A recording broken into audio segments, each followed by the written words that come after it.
Selamat sore teman-teman. Apa kabar? Senang rasanya bisa ketemu lagi di hari Senin tanggal 3 November 2025. Saya kaget ya. Ya. Saya kaget kok ini mobilnya ayah saya nggak ada. Gitu. Dua-dua mobil nggak ada. Apa beliau udah resmi disahir sebagai tenaga ahli di kantor staf presiden atau gimana? Allah alam bisawab, saya nggak tahu. Tapi mudah-mudahan hari ini sudah disahirkan sebagai tenaga ahli di kantor staf presiden. Jadi ya seenggaknya beliau ada banyaklah rezeki yang dicucurkan oleh Allah untuk ayah sambung saya. Saya doakan mudah-mudahan itu kejadian. Amin. Ini saya jujur bentar aja ya teman-teman ya. Soalnya saya cuman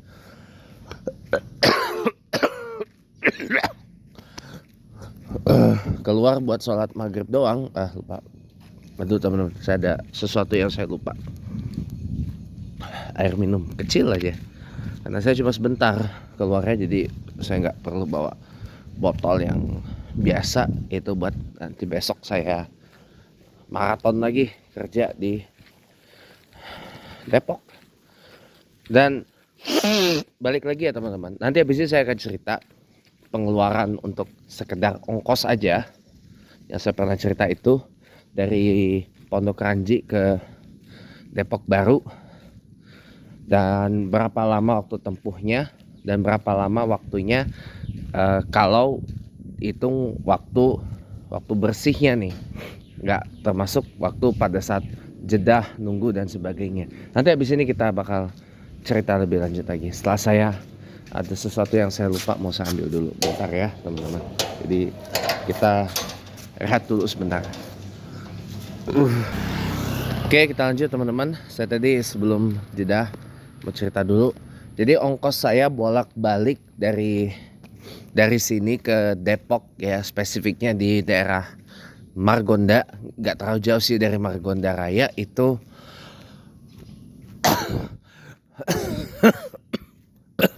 Sorry. Ongkos naik KRL itu total 10.000. Karena tarif KRL dari Pondok Ranji ke Depok Baru itu Rp5.000.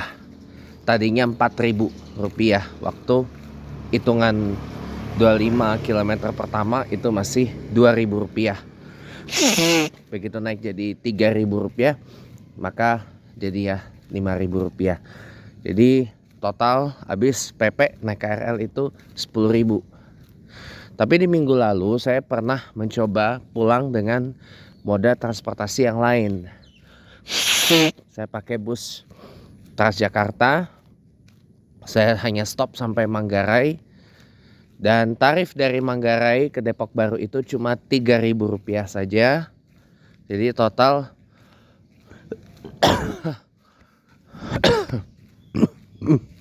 berangkat dari Pondok Ranji ke Depok Baru itu 5.000.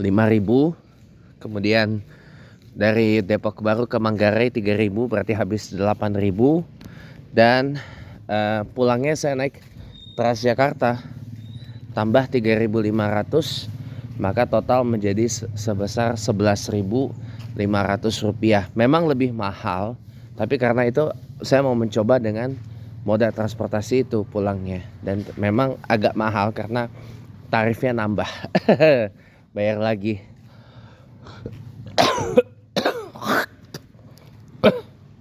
Nah, dari perjalanan saya ini total tuh seminggu, kalau 4 hari ya, 4-5 hari itu saya bisa habis PP itu 50.000.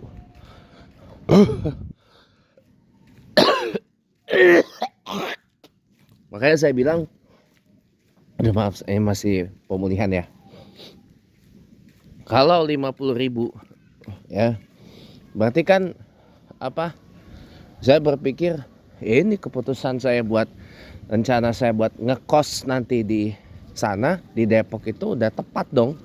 Kalau seandainya saya nanti dibuat full time sama kenalan saya, Sari atau Flo, taruhlah saya nggak mau di Mardiwana, nggak mau kalau full time di situ. Oten-otennya, itulah pokoknya. Maunya di Tunas Global aja yang lebih diverse dan lebih banyak orang Islamnya saya rasa daripada yang bukan Islamnya.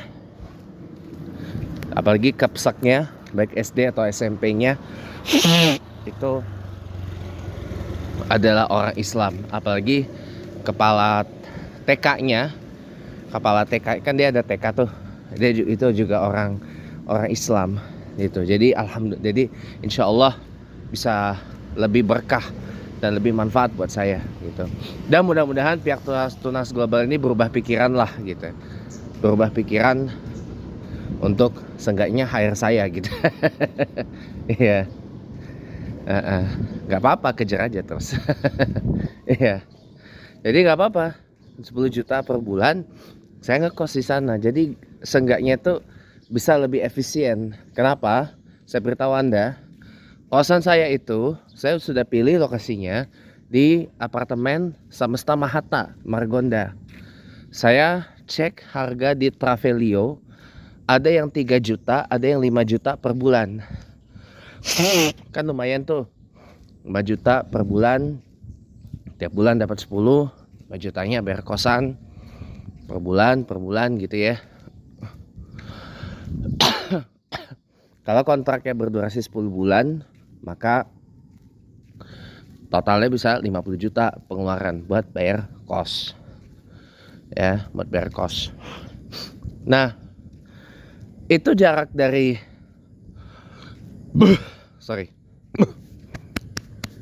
Samesta Mahata ke sekolah Tunas Global itu sekitar 1 kilometeran.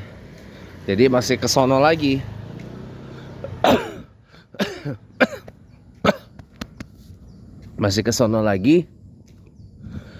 Dan itu lebih enak saya naik KRL. Karena angkot D11 Depok itu, maaf kata ya, goib. Dan bayarnya pun juga 5.000, PP 10.000, udah setara dengan saya dari sini ke sana naik KRL 10.000. Kalau naik KRL cuma 3.000, satu stasiun doang, dari Pocin ke Depok Baru. Samesta Mahata itu adalah bagian dari stasiun Pocin. Nih XL7, ternyata benar ya teman-teman ya. Setelah saya lihat profilnya, saya dengan teliti, memang pintu belakangnya Suzuki R3 dan XL7 ini memang lebih panjang dan lebih besar daripada pintu depannya. Lihat tuh, ternyata benar. Dan dia tuh bukaannya lebar. Tuh, dia bukaannya lebar. Makanya kenapa saya suka sama Suzuki R3 dan XL7 itu, unik sebabnya. Ya walaupun namanya nggak sedahsyat Avanza Xenia, ataupun dia juga tidak seglamor Expander atau Stargazer gitu ya. Tapi Suzuki R3 dan versi XL7-nya yang bermain di kelas yang sudah ada pemainnya, yaitu Expander Cross dan Stargazer X ya, ada uniknya tersendiri. Karena gini, pertama, Suzuki R3 itu adalah satu-satunya di kelasnya yang masih menggunakan transmisi matic konvensional, torque converter 4 speed. Sementara rival-rivalnya sudah menggunakan CVT. Avanza Xenia yang berpindah dari roda belakang ke roda depan, penggeraknya sudah pakai CVT. Stargazer pakai CVT. Expander ketika mendapat major change tahun 2021, ketika Avanza Xenia generasi yang baru, atau yang saya juluki Avanza Xenia dan Veloz Ceper, langsung dicungkringin. Itu juga sudah menggunakan transmisi CVT. Dan memang harus diakui, Expander dengan transmisi CVT itu punya dua kelebihan. Satu, lebih responsif. Yang kedua, BBM-nya sedikit lebih irit dibandingkan yang lama yang masih menggunakan transmisi 4 speed automatic torque converter gitu. Jadi letak ininya tuh di situ. Keunggulan expander yang sudah di CVT-kan itu di situ. Saya mau ke ATM BCA dulu, ada ATM BCA dulu mau isi uang si ATM. Kemungkinan saya maghribannya di Al Karim aja lah. Saya mau cepat pulang. Isyanya di rumah saya. Dan habis sholat isya saya mau langsung tidur. Ya, habis sholat isya saya mau langsung tidur. Soalnya besok maraton lagi. Sampai hari Kamis ya maratonnya. Doakan saya sehat ya teman-teman ya. Nah, kita terusin lagi. Jadi terusin lagi. Jadi apa? Dia punya ciri tersendiri lah Suzuki, punya kekhasan sendirilah Suzuki R3 itu. Dan memang dia tidak tidak dimainkan oleh Suzuki untuk tarung di kelas itu sebenarnya. Jadi Suzuki tidak membuat R3 itu menjadi mobil yang kompetitif lah. Walaupun sekarang di India R3 ini sudah dilengkapi dengan 6 airbag dan ada penambahan dimensi dari 4395 jadi 4435 mm ya, masih jauh lebih kecil dibandingkan dengan Veloz yang 4475, Stargazer 4460. Kemudian paling besar adalah Expander hampir 4,6 meter panjangnya. Dan wheelbase juga masih kalau wheelbase lebih panjang Stargazer 2780 mm, disusul Expander beda tipis di 2775 mm, Veloz 2750 mm wheelbase ya, sama dengan Kijang Innova Reborn. Tapi nggak apa-apa, saya suka dengan mobil yang punya keunikan tersendiri ketimbang mobil yang kalau boleh saya bilang, kalau bahasa anak sekarang tuh FOMO, fear of missing out, alias ikut-ikutan gitu. Nah, balik lagi ke tadi ya. Kalau ditanya sejauh ini 2 minggu pengalaman ngajar di Mardioana Depok, apa aja suka dukanya? Suka dukanya banyak. Lebih banyak sukanya malah saya. Cuman dukanya dikit. Satu, kalau di lower levels saya tuh masih ketemu barriers. Orang masih banyak yang punya kosong skill atau kosong pengetahuan di bahasa Inggris itu masih ada. Satu. Yang kedua, tadi saya juga mengalami pengalaman kurang mengenakan, di mana saya itu dibohongin sama salah satu siswa di sana kepada di kelas 2-nya. Dibohonginnya gimana, Pak? Dibohonginnya saya itu kan jadwal breaknya kan jam 9.15. Tapi tiba-tiba ini bocah datang bilang jam 9.10 breaknya, kan bohong itu.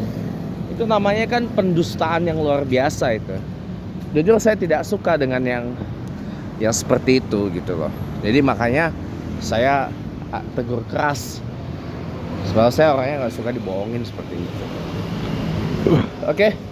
Karena nggak boleh ada rekam video teman-teman, jadi sampai di sini dulu perjumpaan kita. Sampai sore, sampai ketemu lagi dan selamat sore semuanya. Bye bye.